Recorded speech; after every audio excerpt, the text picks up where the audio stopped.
Значи, еве да бидам попластичен и за граѓаните. Мислам дека е многу јасно. Многу јасно е. Имате точка отворена. Не ви е затворена. Два предлога имате. Праќате извештај, што не е по деловник. Поднесуваме интерпелација. Викаме ова не е во ред. Пленумот се нема произнесено. Дали е во ред или не е во ред. Продолжувате по истата точка со ново лице.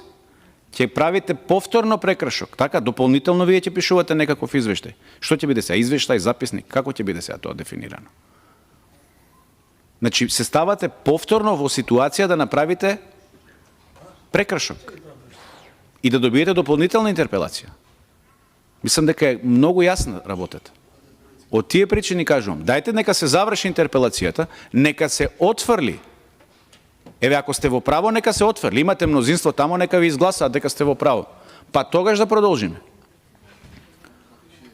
Зошто правиме ние сега ситуација некој да може да го повтори делото? Ако воопшто има дело, пак кажувам, не ве обвинувам. Не сакам да се ставам во ситуација на судија. Оставете да си кажеме тоа што има, да се заврши процедурата, па да продолжиме. Мислам дека е крајно коректна таа работа.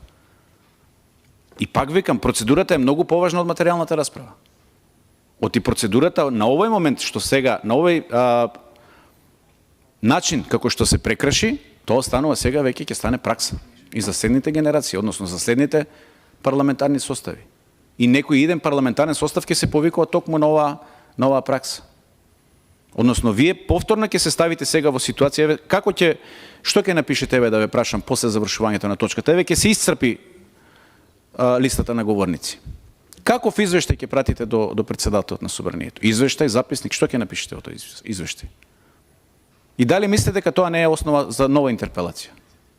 Затоа ви предлагам, прекинете седницата, нека се заврши, нека се утврди, за ваше добро, да се утврди дека не сте виновна, па после да продолжиме. Мислам дека е крајно коректно од наша страна. Благодарам.